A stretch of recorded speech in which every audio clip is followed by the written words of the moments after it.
Alors guys, dans la précédente vidéo, je vous avais dit qu'il y avait énormément de choses à dire. J'ai fait 31 minutes, j'ai fait le montage, je me suis rendu compte qu'il y a pas mal de choses dont j'aurais bien voulu parler également. Alors, exceptionnellement, vu la belle humeur, on est content, on va profiter ensemble, donc acte 2. Pour ceux que ça intéresse, il y aura un live dans 1 heure, parce que là j'ai programmé la vidéo à 19h, 18h GMT, donc il y aura un live dans 1 heure, ici même. On va essayer de décortiquer et s'enjailler ensemble, histoire de partager un peu encore un moment. Alors, qu'est-ce que j'ai oublié? La première des choses, c'est que en un match, nous sommes passés de 1 à 4. C'est-à-dire que pour tous ceux qui ne l'ont pas vu, il y avait une statistique qui courait là, qui disait que les attaquants de City, si on prend tout le bloc, ils sont à 20 buts. Je pense que Liverpool 18, Arsenal 17, et nous n'étions qu'à un petit but, le but de Rashford contre Arsenal. Et là, en un match, nous avons 3 buts supplémentaires. Les 3 buts marqués ont été marqués par des joueurs offensifs. C'est quelque chose que, sincèrement, je voulais en parler. Je savais qu'il y avait un point sur lequel j'aurais voulu rebondir et ça m'a échappé, mais bon, c'est quand même important. Là, nous avons Garnacho qui a ouvert son compteur but. Nous avons Rashford qui marque son 2e but. Et enfin, nous avons Martial également qui ouvre son compteur but. Donc, on est toujours dernier, hein, on est toujours à 4 buts. Mais ce qui est intéressant dans cette situation, c'est que nous n'avions qu'un seul but marqué par nos attaquants. Mais en dépit de ça, on était quand même 6e. Alors, la question qu'il faut se poser, c'est qu'est-ce que cela va donner quand nos attaquants vont commencer à marquer? Donc, on peut se moquer de nous, déjà, ça je pense que j'ai déjà mentionné, mais la bonne nouvelle, c'est qu'on était nuls, naze. Et quand on regarde le classement, sincèrement, les gars, à l'heure actuelle, nous sommes à 6 points d'Arsenal. C'est assez révélateur. La première ligue, elle est très difficile, guys. Très, très difficile. Ça peut donner une lueur d'espoir. Ça peut donner une lueur d'espoir. Peut-être que notre saison va enfin commencer. Peut-être qu'on avait besoin d'un déclic. Peut-être. Mais en tout cas, chose qu'il fallait vraiment souligner, on avait 1 jusqu'à présent. Peut-être que là, nos attaquants vont commencer à marquer. La deuxième chose dont je voulais parler, c'est Ten Hag, guys. Regardez son sourire.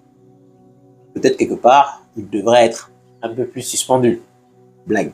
Mais sincèrement, regardez son sourire. Et pourquoi je veux mentionner Ten Hag, les gars, c'est que on lui a craché dessus. Moi y compris. On a dit qu'il fallait le virer. Mais, chose que j'aime, moi, d'ailleurs j'ai dit à plusieurs reprises, ce qui me gênait chez Ten Hag, c'est pas dans le jeu, j'ai dit à plusieurs reprises, c'est le fait qu'il faisait du favoritisme. Par exemple, Anthony, Ballon d'Or 2025, qui est un vous savez exactement le mot que je vais utiliser, un 104 même, il était titulaire alors qu'on ne comprenait pas pourquoi. Et là, ce que j'ai aimé, sincèrement, il n'a même pas eu 1 seconde de jeu. Je sais pas s'il est blessé, je sais pas s'il était sur la feuille de match, mais en tout cas, sincèrement, ça c'est quelque chose quand même que j'aurais voulu mentionner également, souligner. Parce que moi, s'il y a vraiment quelque chose qui me dérangeait chez Ten Hag, c'était son favoritisme. Il le continue quelque part avec Rashford. Rashford, il a toujours voilà, toujours titulaire. Et il sort pas, bon, là de toute façon il est suspendu contre Galatasaray, mais peut-être que Ten Hag est en train de comprendre que le favoritisme ne mène à rien. Et là, vu comment en conférence de presse il a fait l'éloge de Kobbie Mainoo, c'est que là, il l'a dit, mot pour mot, je cite, c'est à lui maintenant de saisir ça ou ses chances. Je sais plus ce qu'il avait dit, il a dit sa chance. Donc, je pense qu'on va le revoir. J'espère vraiment qu'on va le revoir encore contre Galatasaray. On va faire le preview demain contre Galatasaray, mais j'espère vraiment qu'on va le revoir, Kobbie Mainoo. Donc sincèrement, moi, ça ne veut pas dire que je suis en train de retourner ma casquette, mais je tiens à dire les choses. Vous voyez, je vous dis exactement qu'est-ce qui me dérangeait chez lui, le fait qu'il faisait donc Anthony ou Rashford, ça continue encore, il y a des changements, il y a encore des réglages. Mais sincèrement, le mec, tout le monde voulait le voir dehors. J'ai eu je ne sais combien de messages des pros Ronaldo qui sont venus me voir. Ronaldo avait raison, c'est un tocard. Et en fait, moi, je l'ai dit et je le répète, c'est pas dans le jeu, je l'ai dit plusieurs fois. C'est pas dans le jeu que ça me dérangeait, Ten Hag. Ce qui me dérangeait surtout, c'est son favoritisme. Tu es bon, tu joues, tu n'es pas bon, tu joues. Même là, ça continue encore, hein, c'est pas parfait. Parce que McTominay, déjà, il est pas bon, mais il a marqué 2 buts. Donc, je pense qu'il a eu une immunité pendant au moins 12 matchs. Donc ça, sincèrement, le fait de ne pas voir Anthony au moins même pas 1 minute, sincèrement, ça me fait du bien. Parce que je suis désolé, il n'a pas le niveau, il n'est pas bon. Donc même ne pas rentrer, le fait de voir donc des Kobe Meno, des Hannibal, même des Pellestri rentrer devant lui, merci Ten Hag. Sincèrement, un grand merci. Donc ça, c'est quelque chose quand même que je voulais souligner. Le gars, il a fait le dos rond. Tout le monde l'a insulté. Et encore une fois, je m'inclus dans la situation. Tout le monde l'a insulté en disant que c'est un tocard, en disant qu'il est le premier à se faire virer. De toute façon, peut-être sa chance, c'est que nous n'avons pas les moyens de le licencier. C'est peut-être ça sa chance. Est-ce que c'était Ratcliffe qui était là, est-ce qu'elle allait déjà partir? Je pense que là, bon, la tempête est passée. Et j'espère vraiment que, franchement, il a fait le dos rond. Et statistiquement, les gars, ça a l'air impensable, mais statistiquement, il est là. Franchement, vous demandez à n'importe quelle fan de Manchester, vous lui dites, écoutez, vous êtes à 6 points du leader, il va vous dire, c'est pas possible. C'est un mensonge. Pas du tout. La troisième chose dont je voulais parler, c'est que, sincèrement, gars, j'ai aimé voir les anciens de Manchester United. J'ai aimé voir Ashley Young.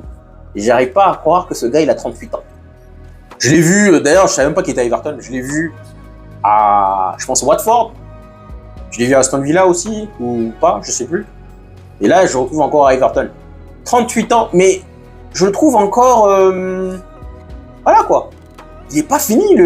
Même de visage, on voit les joueurs 38 ans qui sont marqués, en tout cas, par les rides ou par l'âge, en tout cas. Mais là, 38 ans, il est encore gelot, le petit Ashley Young, comme son nom l'indique. Ashley Young. Maintenant, sur la situation du penalty, est-ce qu'il aurait fallu peut-être lui donner un rouge? Deuxième jaune en tout cas, parce qu'il avait déjà pris un jaune contre Garnacho. Et je pense que vu la situation, parce que Everton est malheureusement sujet à l'injustice, ça aurait été vraiment dur. Maintenant, du fait aussi que nous étions en train de mener 2-0, ça va être compliqué pour eux de revenir dans le match. Du fait que c'était un ancien joueur, est-ce qu'il fallait vraiment lui donner un rouge? Franchement, non. Je pense que l'arbitre a bien géré dans cette situation. Donc, Ashley Young, j'ai trouvé qu'il a fait même 2-3 beaux centres en tout cas. Sincèrement, qu'on se dise la vérité, il n'avait pas le niveau. Ashley Young n'avait pas le niveau de Manchester United. Il a mis par contre, sincèrement, chose qu'on ne va jamais oublier, un but masterclass. Le but qu'il met contre Arsenal lors du 8-2, les gars. Quand il arrive, il danse, et puis il enroule. Il met le deuxième, bis repetita, disait Stéphane Guy.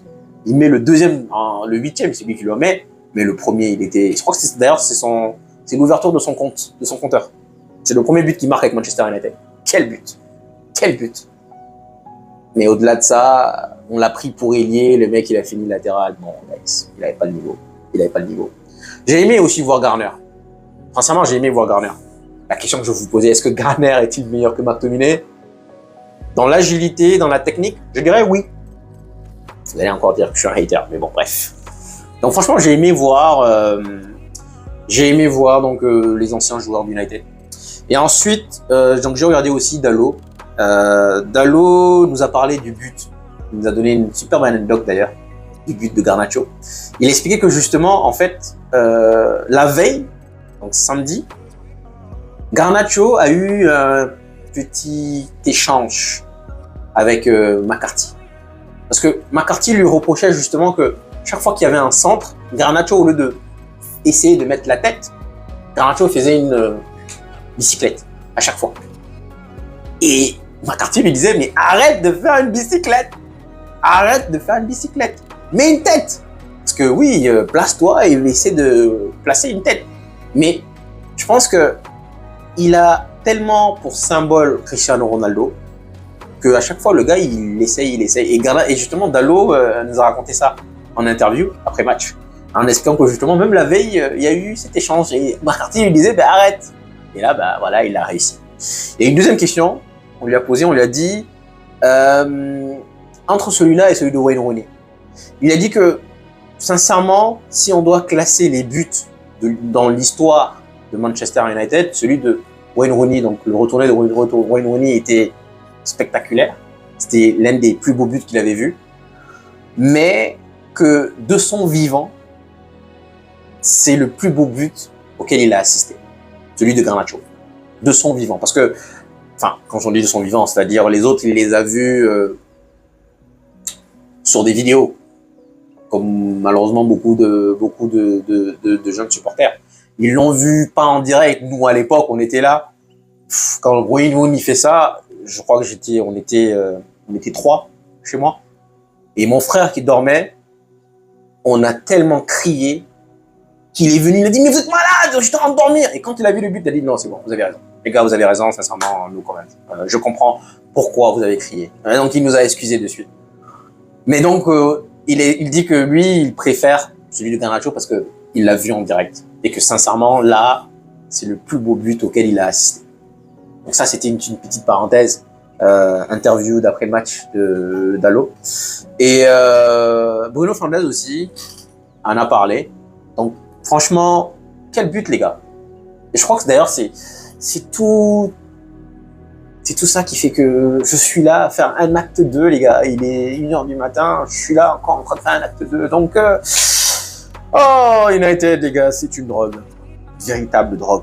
Quand ça ne passe pas, tu es triste. Maintenant, pourquoi je profite sincèrement? Parce que possible que dans 2 jours, 3 jours, je viens avec un visage triste, après une désillusion, pensant que nous allons nous qualifier. Donc bon, je profite.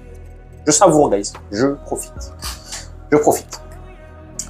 Ensuite, il y avait un autre point sur lequel je voulais rebondir. Ouais, c'est un petit mot sur Everton.